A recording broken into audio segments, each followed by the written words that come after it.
Welcome to a new It's All Been Done radio hour. We have a new Meet the Cast episode for you, featuring Nathan Haley and Shane Stefanchik. Before we begin, we want to thank Circle 270 Media, which this podcast is a part of. We want to thank Mad Lab Theater, our host site where we perform. To keep abreast of show dates, please check out itsallbeendoneradio.com or follow us on Facebook at It's All Been Done Radio Hour. Our parent network, It's All Been Done Presents, is also active on Facebook, Twitter, and Instagram at IABD Presents, and their website is iabdpresents.com. We hope that you will consider supporting us at patreon.com/IABD. Our goal is to get up to 25 donors. Maybe we're there, because I've been bugging you about it for a few weeks. I don't know. I record these a month at a time. So I don't know. But I'm guessing we're not to 25 donors yet. Head on over to patreon.com/IABD and see if we are. If we're not, become one. $2. Lots of exclusive content. Now enjoy this episode of Meet the Cast. Hey, I'm Shane. I'm Nathan. This is a Meet the Cast. Yeah, it is. Have you ever listened to one of these? Nope. Yeah. Never. I think we did. I think it's been a couple years since I've even done this. Yeah, it would have been like one of the cast ones. Yeah. Yeah. But as far as like, yeah. We're both original cast members. Yes. You didn't have to audition though. No, I didn't. Thanks for just twisting the knife right there. Yeah. No, but I remember the first time I remember sitting in on just a normal practice rehearsal. I remember seeing everyone. I'm like, this is only going to go one of two ways. And then I heard you do Meow Meow, and I'm like, oh my God, that has got to be the most unique, sounding voice I have heard. And I tried to copy it. Yeah. I go home like, I can do that. No, I still can't.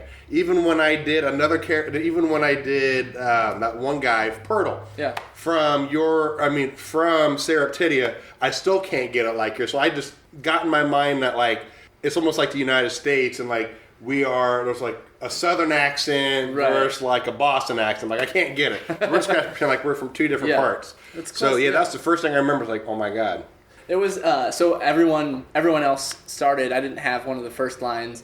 But everyone else started, and everyone else had fairly normal voices. Yeah, I loved it. I was like, "Oh my God!" I'm gonna sound stupid. Yeah, no, I loved it. I'm like, and at the time, I don't remember. You weren't Meow Meow. Wasn't it just M and then? I think was it always Meow Meow? It was always Meow Meow, but we hadn't really figured out how to say it quite yet. Okay, so that's where all the Meow Mule and Meow Mouse and all the things. Okay. Yeah. Okay, because I just remember even whatever the laugh, everything was spot on. I'm gonna have to do really frickin' well, because these guys know their stuff. It's a lot of fun. Growing up an only child, just so it's just making your own voices all the time. So. It's kind of that's what Nick usually does.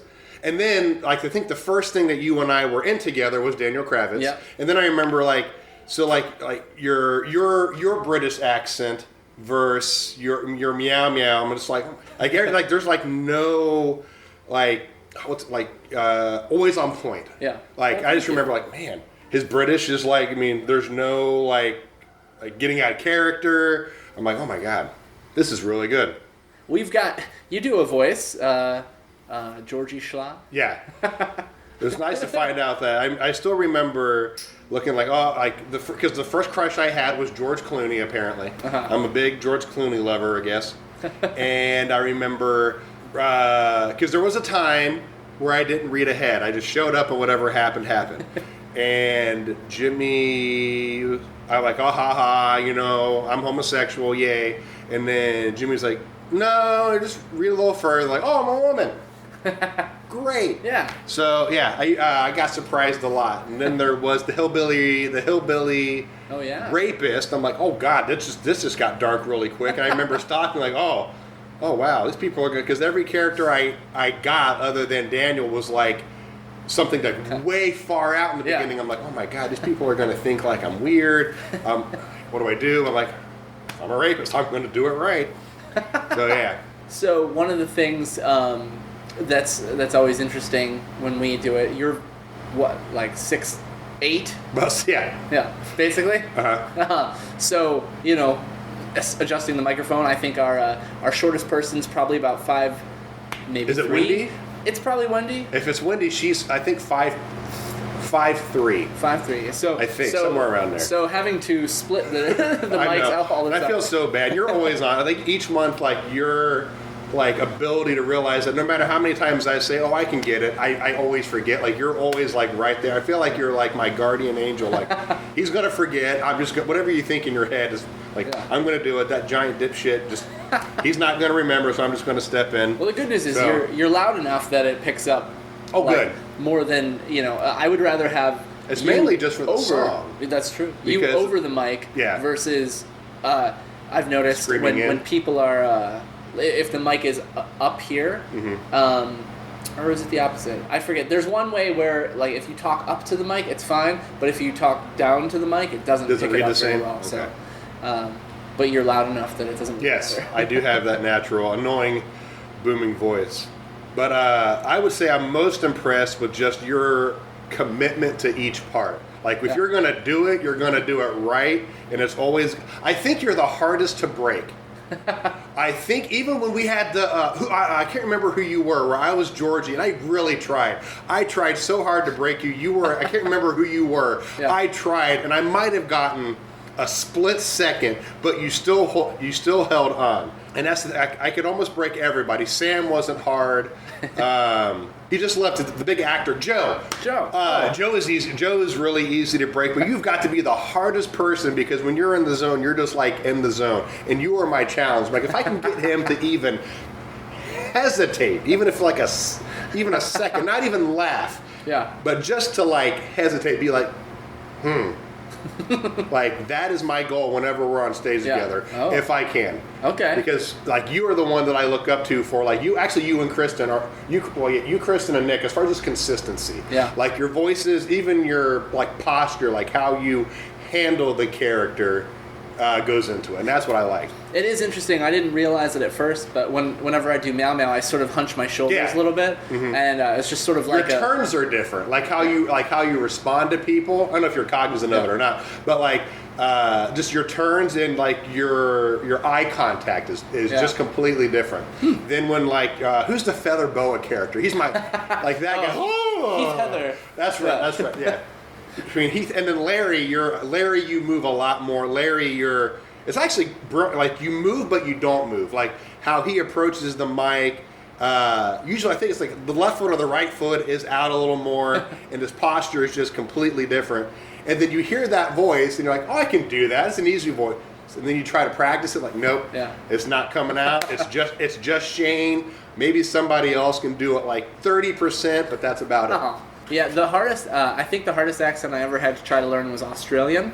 Oh my, yeah, Dallas tried. Because it's close enough to British, because it's rooted in British. So like there's like the core of it's the same, but it's so wildly different. When I was Did you do a character that has an Australian accent?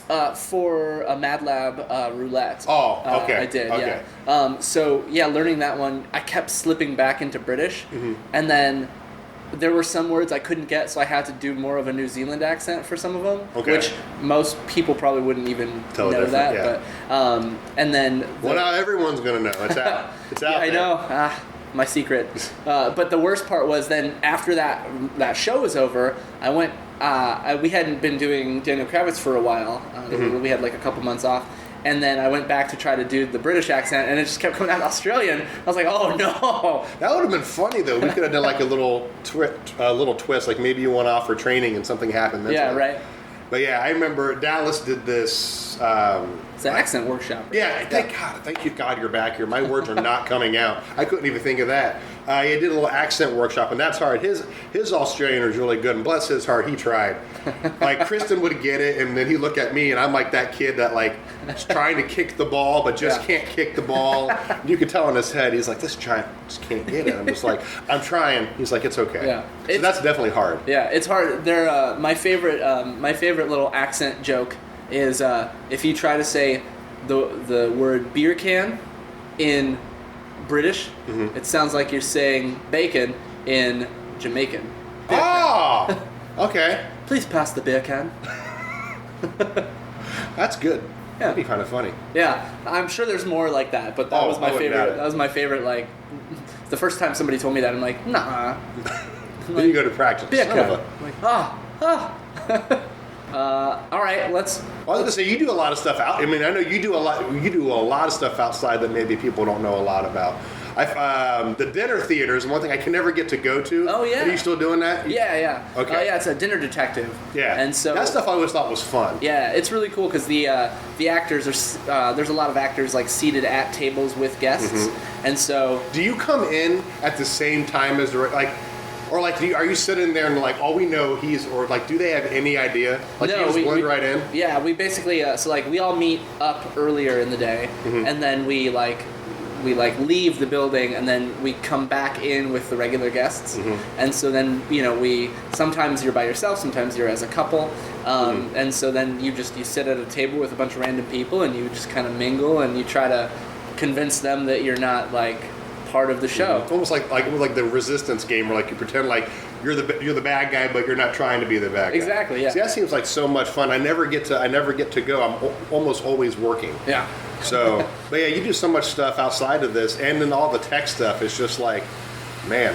Yeah, it's a lot of fun. Yeah, if you get to go anytime. Like, Oh my gosh, I'd love to. I feel bad because then I would know, so I think I would have to sit at a different table because I don't want to give anything away. Well, the funny thing is that we had a friend who knew that the Dinner Detective was going to be doing one of their work events. And so she was like, yeah, I mean, obviously, if I see anyone I know, I'm going to know they're there as an actor. And so usually, because we do like work events as well. So obviously, if I show up to your work event, you're going to be like, oh, clearly you're an actor. Do you mean like the company Chase would just hire you? Yeah. Are you serious? Yeah. That's got to be fun. And so, but with that one, it's even harder in some ways because obviously it's like, well, who's this guy? It's clearly an actor. But you get a backstory. Like, there's always an inside person in the company. So you're like, oh, this is Jim from accounting. This is his like younger nephew. He's just here like because he's visiting town. Like, yeah, Uncle Jim. Like, he's a good guy, whatever. And then so our friend who had this company, her company hired Dinner Detective, and she got there and somebody she knew was there, and she was like, I can't believe this person's here, like, at my work thing. It's weird because like I didn't expect to see anyone I knew. Like, I guess they're friends with one of the accounting people, and it was like, they're an actor, we told you this before. Like, and she almost like blew their cover because she didn't realize, like, she totally forgot that was a part of it. So it's like, ooh, be careful. But honestly, you might not even remember. You'd be like, oh, hey, Shane's here. Like, weird. And it'd be like, yeah, I'm just here because I would have to. Oh, because you don't have to be there every night, right? Right. Or do you rotate? It's whenever. It's kind of whenever you can do it because there's it's like a big cast, and then they pick like 5 or 6 people. Is it like a different theme each week or month? There's usually like a story, like a set story that happens, and then that usually changes maybe like once or twice a year. So it'll rotate like scripts. So like there's different outcomes, right? Like, you never do like, it's not always like this person did this or that person did that. Is it ever like you just go with what you feel and like people just adjust to it? No, sometimes. So there's the detectives themselves. They improv a little bit. Okay. But the actors that are in it, they are like in it for.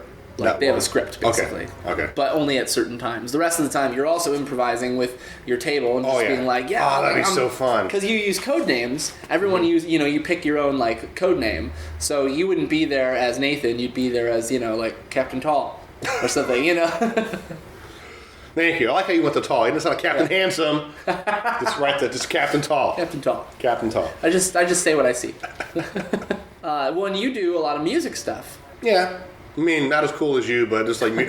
I mean, a couple of musicals a year. Yeah. And then, brass band stuff, and that's about it. And you teach, right? Yeah, I'm a teacher. I teach kids with special needs, and then I teach music, so it keeps me pretty busy. Yeah, that's awesome. Yeah. Well, how can people get a hold of you if they want a lesson? Oh, I forgot. I didn't even think about that. I teach at Music and Arts office. Well, if you're listening, this is we're in Ohio.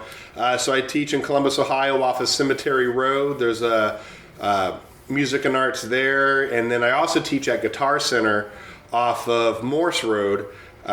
So either of those, if you're a low brass student or even upper or high brass student, trumpet or French horn, voice or piano.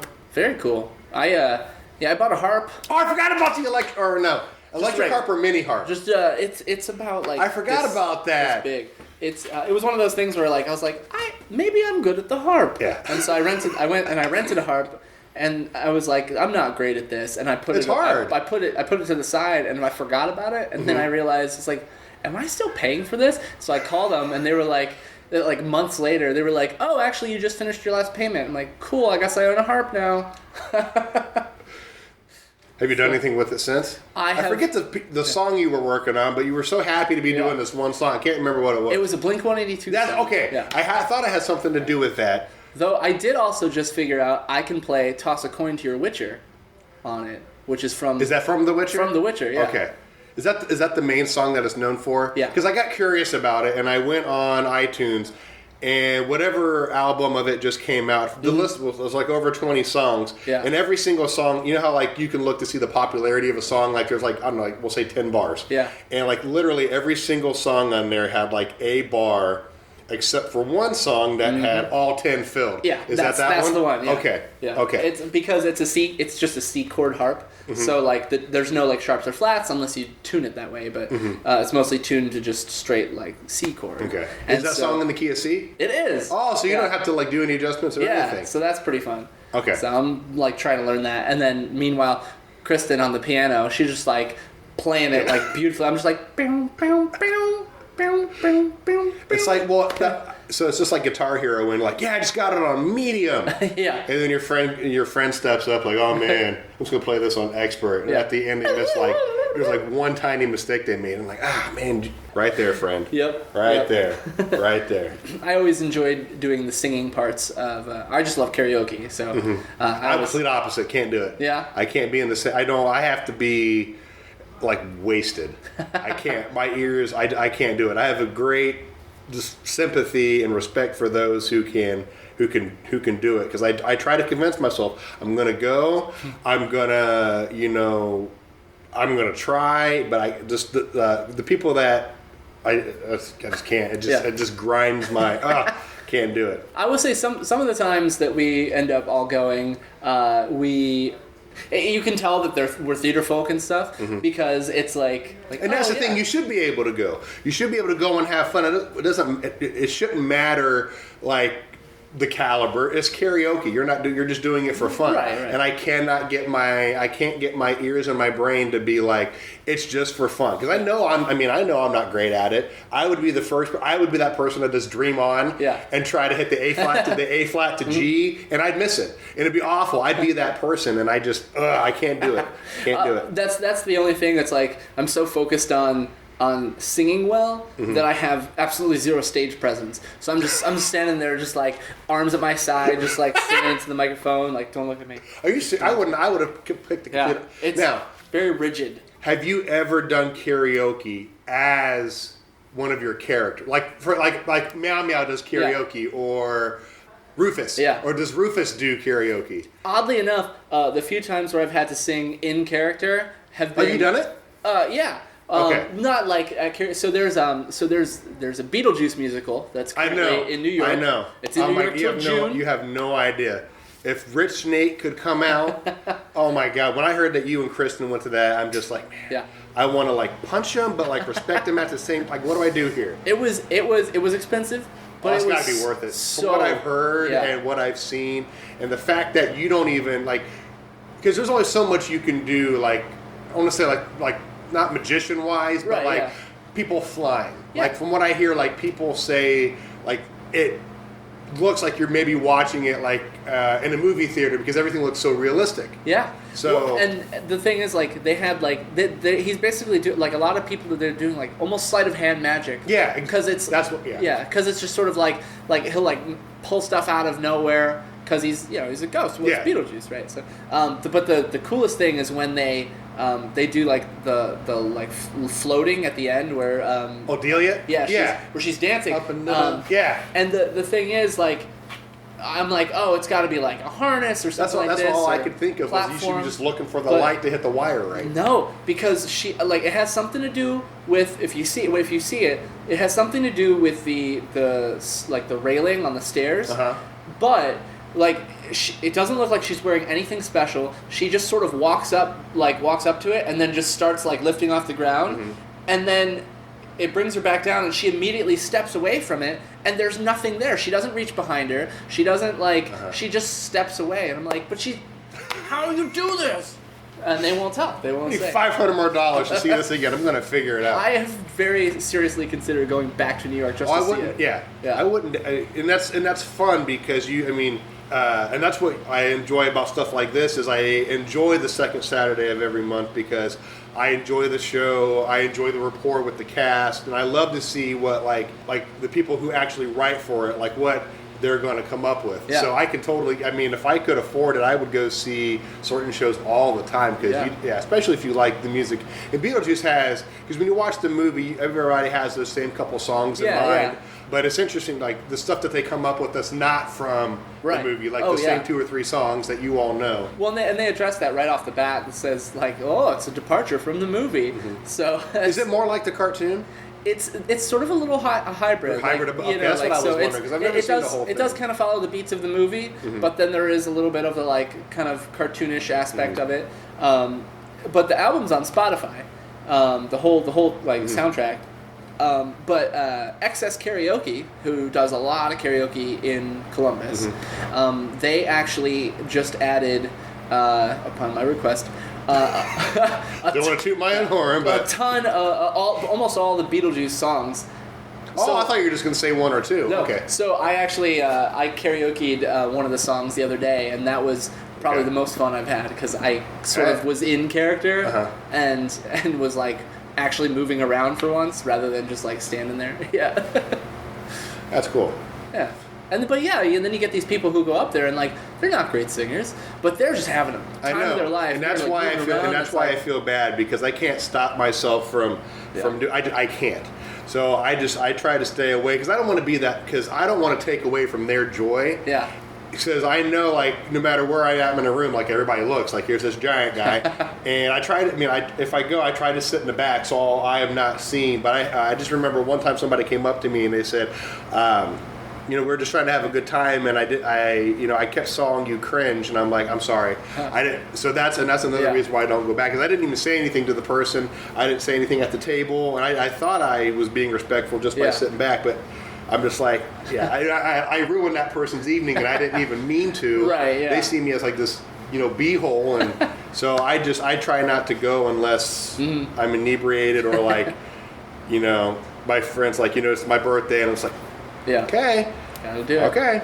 Well, I was like, I'm that way with seeing like movies and stuff, like short films and stuff that are maybe locally created. Oh, okay, I got you. And it's like, because I do the film stuff, and that's right, 48 Hours. I forgot about that. That thing is so cool. Yeah, and it's a lot of fun. And every now and then, though, like I feel bad because same thing, where like I'll see something that's like really badly framed or like not lit well or the sound is bad, and my instinct is like, oh, this is not great. But it's like no, but they're like either learning, they're having fun. Like, and that's, that's the whole point of it. So, I understand that a lot.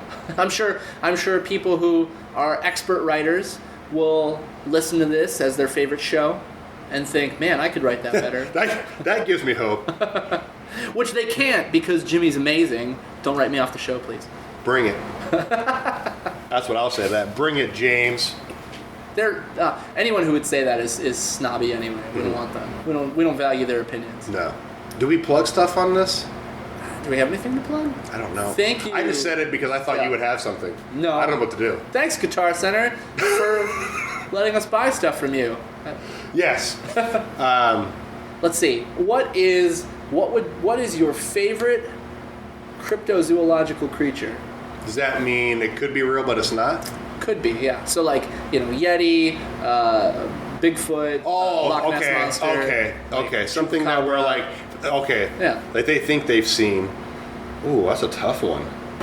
You go. All right. I think for me, I love the lore of the Skinwalker. Ooh, what is that? Where it's basically like it's out in Arizona, the Arizona area where there's a place Skinwalker Ranch. Every time I hear Arizona, I think of poor Virgil. That's like the worst place for a ginger. Sorry.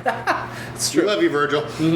But yeah, it's like there's a ranch out there where allegedly skinwalkers are like around, and so people will like camp out there in the middle of the desert, and they claim to hear like stuff like happen outside their tent.